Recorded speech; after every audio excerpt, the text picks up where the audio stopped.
Everyone, and welcome to our monthly software and internet market report for the month of June 2020. It's good to see that activity started to return with the several kind of larger transactions. If you look at like Empowerment Retirement that acquired Personal Capital for $1 billion, and then MasterCard acquired Finicity for nearly $1 billion as well. So activity is definitely picking up, which is really good to see.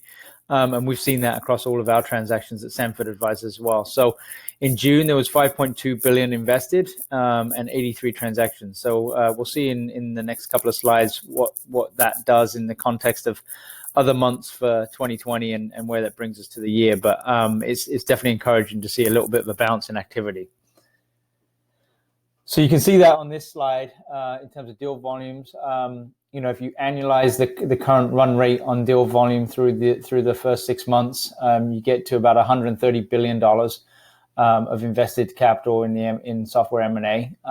So obviously down from last year's record $180 billion, but much more consistent with the previous years. So that's good to see. The trend that we've always been talking about for the last few months is the decline in the number of deals. So you'll see that is on track to be about 1,200 for the year. And so obviously it's down pretty considerably from its peak in 2018. And, the middle market is probably the area that's kind of taken the brunt of that, with the mega deals still getting announced and resulting in big dollar volumes going into the market. But, the deal number actually decreasing.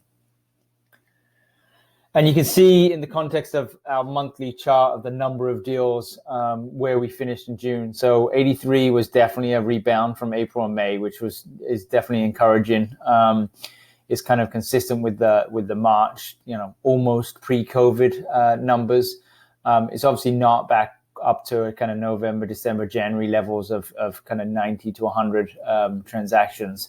But we would expect this number to continue to rise, and we think we'd be back into that kind of 90 to 100 range in the next couple of months or so. On the multiple side of stuff, multiples on SaaS companies have definitely normalized this year. Obviously it peaked last year at 6.2 times. It's back down to kind of 4.2 times. I would say that's probably a little bit depressed because of COVID. So it might bounce back up to that kind of, somewhere between 4.5 to 5 times to kind of finish out the whole year. It's looking unlikely that it's going to get up to that kind of 6.2 level that we saw last year, but we would expect some upward movement over the coming months as we finish out 2020.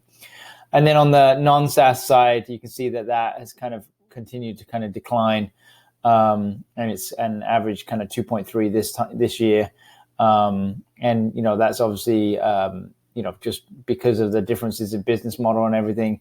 But that gap has obviously narrowed pretty significantly from 2019. So with the drop in SaaS valuations so far year to date, the gap between SaaS and non-SaaS has definitely declined.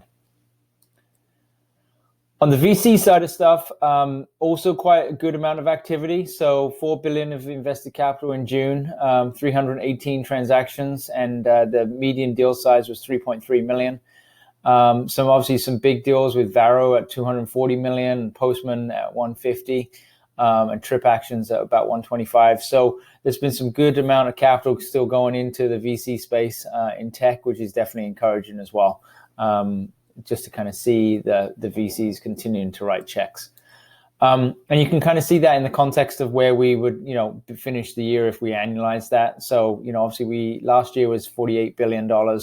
At the current run rate, we're on track for about 46 billion. So pretty close to last year's peak. And we'll see how I would expect we probably on the VC side hit last year's peak, given that activity in the second half of the year should pick up post-COVID.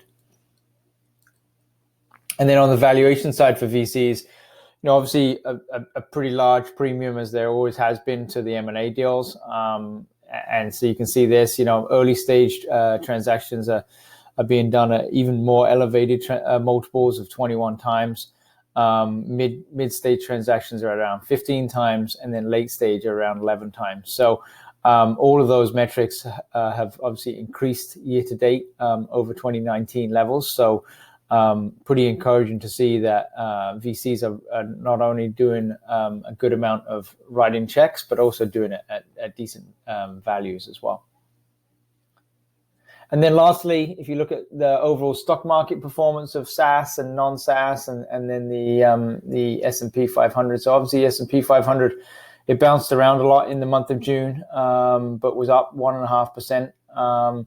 And both SaaS and non-SaaS indexes outperformed that. So the non-SaaS index was up 5%. And the SaaS index was up nearly 10%. So pretty encouraging performance. And it'll be interesting to see where these stocks kind of go over the summer, especially, with over the next month or so. We've got a lot of earnings coming up for the S&P 500 and tech companies in general. So it'll be interesting to see where these things go. Anyway, that's a roundup of June. If you have any questions or you want a more fulsome report, definitely reach out to us at Sampford Advisors, and we're happy to help. Have a good month.